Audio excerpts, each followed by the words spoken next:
At the family dinner, I accidentally overheard them planning to humiliate me right at the New Year's party. That night, my mom called with an irritated tone, almost shouting, "Where the hell are you right now?" I calmly replied, "Where do you think I am, Mom?" How did everyone like the gift I prepared? When the box lid popped open, my younger sister screamed in horror. "Oh my God, what the hell is this?" My name is Sadie Upton. I'm 32 and I work as a marketing coordinator in Wichita, Kansas. The job is steady, lets me handle campaigns for local businesses, and has given me the financial freedom to own my own place without depending on anyone else. For years, I've been the one family turns to when something needs fixing or paying for the reliable sister who never complains too loudly. In our house, that reliability never earned me much spotlight. My younger sister has always been the one everyone revolves around, the delicate dreamer who gets excused from responsibilities, while I pick up the slack. My boyfriend has been the only person who truly sees how lopsided it all is, gently pushing me to set boundaries, but I kept showing up, hoping one day they'd notice the effort. That dinner changed everything. Hearing their casual plan to make me the joke of the New Year's party hit differently, leaving me numb inside. The call from Mom that night, the gift I sent ahead, and what happened when it was opened, it all pushed me to a point I'd avoided for too long. What followed was the moment I stopped playing the role they'd assigned me. If you've ever felt like the forgotten one in your family, or wondered what happens when you finally push back against years of being taken for granted, smash that like button and subscribe. You're going to want to hear how this story unfolds. Looking back, I should have seen the signs years earlier. The favoritism in our family was never loud or obvious. It showed up in small ways that added up over time. Mom and Dad would praise Lacey for posting a pretty photo online, as if it was a major accomplishment, while my promotions at work got a quick, "That's nice," before the conversation shifted back to her. They bought her little extras like new phone cases or concert tickets without hesitation, but when I needed help with books in college, the response was always, "Figure it out yourself, you're the smart one." Dad would linger longer, hugging Lacey after family meals, asking about her day in detail, whereas with me, it was a pat on the back and a question about whether the car needed oil change. Those moments, repeated over years, built a quiet resentment I barely acknowledged until much later. As we grew older, the pattern stayed the same. Lacey could cancel plans last minute with a vague excuse about feeling overwhelmed, and Mom would immediately sympathize, sending care packages or money for takeout. If I ever tried to bow out of something, the reaction was disappointment, like I was letting everyone down by not being available. It wasn't that they were mean to me. They just seemed to assume I didn't need the same level of attention or leniency because I handled things without complaint. I started noticing how conversations always circled back to Lacey's latest drama or achievement, while my life updates were met with polite nods before moving on. My job in marketing gave me steady income and flexibility. I managed campaigns for local businesses in Wichita, coordinating photo shoots, social media schedules, and client meetings. The pay was good enough that, combined with a portion of inheritance from our grandparents, I bought a 2-bedroom apartment downtown a few years ago. The place has high ceilings, updated appliances, and a balcony with city views. I kept it simple, renting it out short-term on Airbnb when I traveled for work, but no one had ever lived there full-time. It was my own space, paid for with my efforts, a real mark of independence that gave me pride on tough days. Lacey took a different route. She stayed at home longer, building a modest following online as an influencer focused on lifestyle content. Around 50,000 followers, enough for occasional brand deals with clothing or beauty products. She and her husband Ian still lived with Mom and Dad to save money, turning the basement into their filming area. Family dinners often turned into discussions about her latest sponsored post, or how a collaboration went, with everyone hanging on her updates. My cousin Tessa had her own history with them. A few years back, she faced money troubles after a job loss, and Lacey wasn't shy about judging her for it at gatherings, making comments about poor planning. Tessa bounced back now, working as a lawyer with a stable firm, but the old remarks hadn't been forgotten. She and I stayed in touch sporadically, sharing knowing looks at family events. The holidays always highlighted the differences, most turning routine gatherings into subtle reminders of where I stood. A few months before the New Year's party, the planning started picking up speed. Family dinners became more frequent as the holidays approached, with everyone gathering to talk about decorations and guest lists. I usually helped with the practical side, ordering extra chairs or coordinating food deliveries. But this time, the conversations felt different, laced with excitement that seemed to exclude me from the start. One evening after a meal at Mom and Dad's, I stepped into the hallway to grab my coat and paused when I heard voices from the kitchen. Lacey was laughing about how the party needed a fun highlight to keep things lively, suggesting a lighthearted prank on the serious sibling to loosen up the mood. Ian agreed, adding that it would make great content for her stories if done right. Mom chimed in softly, saying it might encourage me to join in more, instead of staying on the sidelines, her tone warm, like she was doing me a favor. I stood frozen just outside the door, numb washing over me as the words sank in.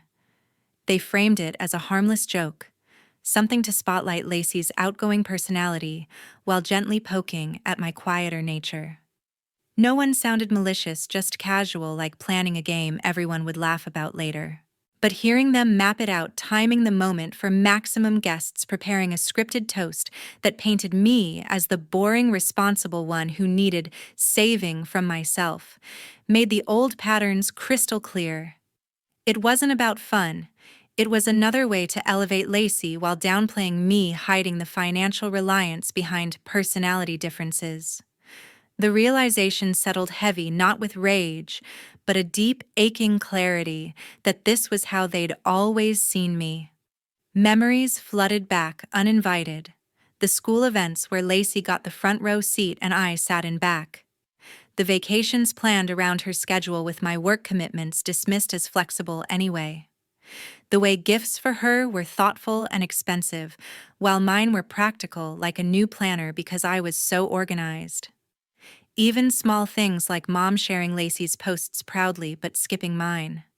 It all connected to the same thread. I was the steady background, useful when needed, but not the star. Those recollections didn't hurt as much as they confirmed what I'd long suspected. Vance noticed my quiet mood on the drive home and asked what was wrong. I told him pieces of what I'd overheard, and he listened without interrupting, then said it sounded like more than a joke, his concern genuine. His words stuck with me over the following days, as I replayed the conversation in my head. The numbness didn't fade right away. Instead, it turned into a slow realization that these patterns weren't accidental. They were the family's normal, and I'd enabled them by never pushing back hard enough. The thought lingered, mixing with a growing sense of resolve.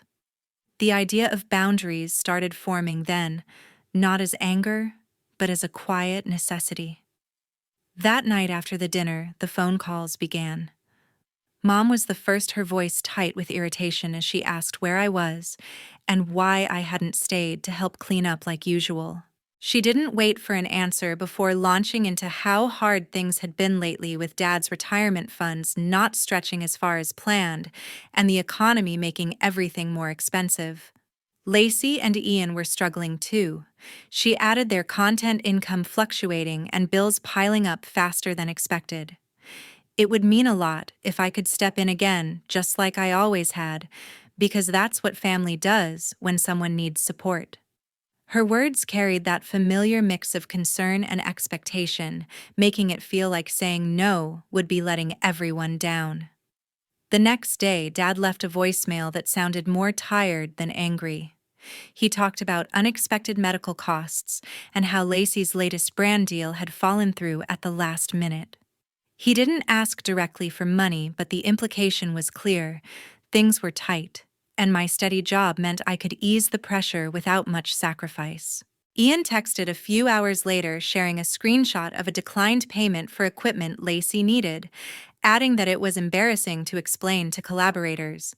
He ended with a casual, "Any chance you could spot us this month?" As if it was no big deal.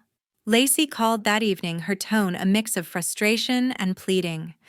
She explained how sponsors were slower this quarter and living at home helped, but extra costs for the New Year party were adding up. She mentioned the apartment offhand, saying it would be ideal for them once they got on their feet, better assuming I'd be open to letting them use it as a stepping stone. Vance listened to the message on speaker and shook his head, pointing out how they framed it as temporary, without ever asking my plans or considering my own needs. The group chat lit up over the following days with shared articles about rising living costs and subtle hints about joint family expenses. Mom posted a link to a venue deposit Lacey was trying to cover, commenting how nice it would be if everyone chipped in for the celebration. No one tagged me directly, but the messages felt aimed my way, wrapped in reminders of past times I'd helped without question. The pressure built, gradually layered with emotional appeals about keeping traditions alive and not letting Lacey down during a tough stretch. It was the same old dance, just with higher stakes as the party approached. I read them all but responded minimally, saying I was busy with work deadlines. The pressure built, gradually layered with emotional appeals about keeping traditions alive and not letting Lacey down during a tough stretch. Deep down, the overheard plan lingered, making every message feel like part of a larger script where I was expected to play my role without question. Over the next few weeks, I took deliberate steps to prepare. The idea of the gift box started as a way to communicate what words had failed to do for years. I chose a simple but elegant box, the kind used for holiday presents, and began gathering items that represented my decision clearly. First came a formal letter I'd drafted myself, stating that I would no longer provide financial support of any kind: subscriptions, event contributions, or living expenses. It was polite, factual, and final, explaining that I needed to prioritize my own well-being moving forward after years of carrying more than my share. Next, I added printed copies of statements showing the various accounts and payments I'd covered over time, not as accusation, but as context for the boundary I was setting. I included a short personal note sharing how the patterns had affected me emotionally, pages from a journal where I'd written about feeling unseen and overburdened. The entries were honest yet measured, focusing on my feelings rather than blame entries that highlighted moments of resentment mixed with love for the family I'd always tried to hold together. Adding those pages felt vulnerable but necessary to show the human cost behind the numbers. Tessa reviewed everything when we met for coffee one afternoon. She confirmed the letter was legally sound, protecting me from any future claims of obligation, and suggested adding a basic no-contact agreement draft if things escalated. It wasn't binding yet, just an option to make my intentions unmistakable. Her input gave me confidence that this wasn't impulsive. It was thoughtful, and protected a step toward the independence I'd earned. Around the same time, I booked my first therapy session through work's employee assistance program. The therapist listened as I described the family dynamic and the numbness that had turned into resolve. She helped me explore why I'd accepted the role for so long and how to handle potential backlash without guilt. Those hourly conversations became an anchor, giving me tools to stay calm when doubt crept in, reminding me that protecting my peace was a valid choice. Vance supported the plan quietly, offering to proofread the letter and reminding me that choosing myself wasn't selfish. We spent evenings walking downtown or cooking simple meals, talking through scenarios and how I'd feel after sending the box. His steady presence made the process less isolating. The package came together gradually, each item placed with care, a quiet declaration of the change I was ready to make. The night of the New Year's party finally arrived. We gathered at Mom and Dad's suburban house on the edge of Wichita, the same split level they'd lived in since I was a kid. Potluck style.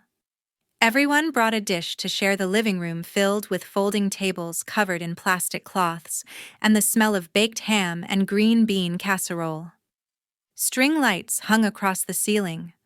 Soft music played from a Bluetooth speaker, and about 20 relatives milled around with paper plates and plastic cups.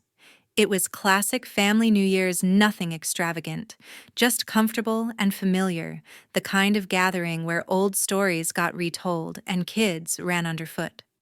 I arrived with Vance around 8, carrying the gift box wrapped in plain silver paper with a simple bow. I set it on the side table with the other presents, said hello to a few aunts, and found a spot on the couch near the window. Lacey and Ian were in the center of everything, laughing with cousins, Lacey's phone out recording quick clips for her stories. Mom kept checking the kitchen, Dad manned the drinks, and the energy felt light until Lacey spotted the box. She held it up with excitement, reading my name on the tag aloud. She picked it up with a grin, announcing it was from me. A few people turned to watch as she shook it playfully, then tore the paper off. The lid came open and her smile froze. Inside lay the letter, on top the stack of statements beneath it, and my journal pages clipped together. She read the first line silently, her face draining of color. Ian leaned over, scanned it, and his expression shifted to confusion, then discomfort. He whispered something to her, but she just stared at the contents longer. Lacey didn't shout. She closed the box quickly, tucked it under her arm, and walked straight to the hallway without a word. Mom noticed and followed Dad, trailing behind. I stayed on the couch, Vance's hand resting on my knee. The room kept chatting for a minute, then the energy dipped as people sensed something off. No one asked me directly what was in the box. They just exchanged glances and kept eating the conversation, turning forced. A few minutes later, Lacey came back out, eyes red but composed. She didn't address me or the gift. Instead, she turned the music up a little louder and started passing out champagne for the countdown. Ian stayed close to her, avoiding my side of the room. Mom kept busy clearing plates. Dad poured drinks with forced cheer. The party continued, but the air had changed, thicker, quieter, everyone stepping carefully around the unspoken. Relatives shot occasional looks my way, curious but unwilling to probe. When midnight hit, we all toasted glasses, clinking hugs exchanged. I raised mine with Vance, smiled politely, then quietly gathered my coat. We slipped out the front door while fireworks popped in the distance. No goodbyes, no drama, just a calm walk to the car. The drive home was peaceful, the city lights blurring past as a new year began. Just a few days after the party, the reactions started coming in. Lacey texted first, her messages short and sharp, asking why I had to make everything so awkward, and if I realized how the gift ruined the vibe for everyone. She accused me of overreacting to a simple family moment, saying the letter and papers made her look bad in front of relatives who didn't need to know private details. Ian followed up with a call that went to voicemail, his tone frustrated as he explained how the statements embarrassed Lacey when she showed Mom and Dad, insisting I should have talked it out instead of putting things in writing. He added that the party had been about celebration, not airing grievances. Mom rang the next morning while I was getting ready for work. She sounded hurt at first, talking about how the party had been meant for celebration and that my actions cast a shadow over it all. Then the guilt crept in. She reminded me of times they'd been there for me growing up, implying I was ungrateful for throwing old contributions back in their faces. Dad left a message later, calmer but disappointed, saying the family was upset and that maybe I needed time to cool off before we discussed it properly. His words carried the weight of years where he'd stayed neutral, letting Mom handle the emotional side. The calls and texts continued over the week. Lacey sent screenshots of comments on her recent posts, where followers asked if everything was okay after hearing whispers from party guests. A couple small brands reached out to pause upcoming collaborations, citing scheduling conflicts that felt too convenient. She blamed me directly in one message, claiming the drama had cost her momentum and made her question posting personal content. Mom tried again, her voice softer, asking if we could meet for coffee to clear the air and move past this rough patch, suggesting the gift had been a misunderstanding. I let most go unanswered at first, then started blocking numbers as the tone stayed the same, blame, mixed with appeals to family loyalty. Vance suggested documenting everything in case it escalated, and I agreed it made sense, saving screenshots for peace of mind. Tessa drafted a formal cease and desist letter on my behalf, outlining the harassment through repeated unwanted contact and requesting they stop immediately. She sent it certified mail with copies emailed for record. The letter was professional, citing relevant statutes without threats, just a clear line in the sand. The communication slowed after that, turning sporadic before stopping altogether, leaving a strange quiet in its place. In the weeks that followed, the attempts to reach me didn't stop right away. Lacey sent emails outlining how the letter had made everyone feel attacked, insisting the family had always been supportive in their own way and that I was twisting things to play the victim. Ian forwarded messages from mutual acquaintances asking if rumors about tension were true, framing it as my actions causing unnecessary gossip. Mom wrote long texts recalling sacrifices they'd made for me over the years, suggesting therapy for my resentment issues, and how cutting ties would only hurt me in the end. Dad stayed quieter, but one email from him asked if I really wanted to throw away family over money matters that could be talked through his words, measured but carrying the same underlying expectation. The pattern felt familiar, shifting blame, minimizing what happened, and pulling at old strings of obligation without acknowledging their part. Vance read some with me and pointed out how none took real responsibility, just more emotional pressure to pull me back in. I forwarded everything to Tessa for records, and she advised keeping the no-contact firm since the cease and desist had already gone out. Her reassurance helped on days when guilt tried to creep back. I chose full no contact, then blocking emails and numbers completely. The silence that followed wasn't easy at first. There were moments of doubt, wondering if I'd been too harsh or if they'd eventually see my side. Therapy helped unpack that. Sessions focused on recognizing narcissistic traits in family systems common enough in American households, where one child gets idealized and another scapegoated. The therapist guided me through grief for the family I'd wished for, not the one I had, validating that walking away could be the kindest choice for everyone. I joined an online support group on Reddit for no-contact stories, reading threads late at night that mirrored my experience. Sharing my own post anonymously brought messages from strangers who'd walked similar paths, offering validation that choosing peace wasn't selfish. Those connections filled some of the empty space, reminding me I wasn't alone in rebuilding, and gave me strength on quieter evenings. Life settled into a new rhythm.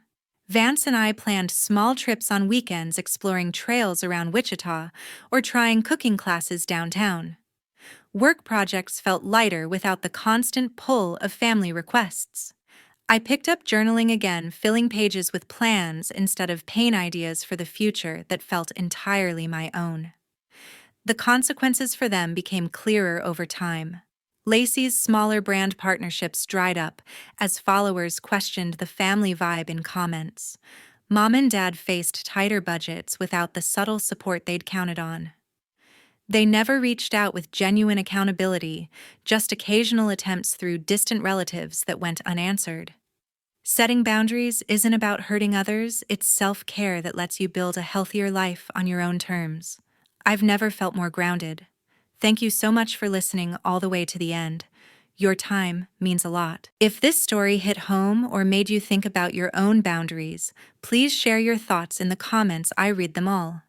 And if someone you know needs to hear this, pass it along. Take care.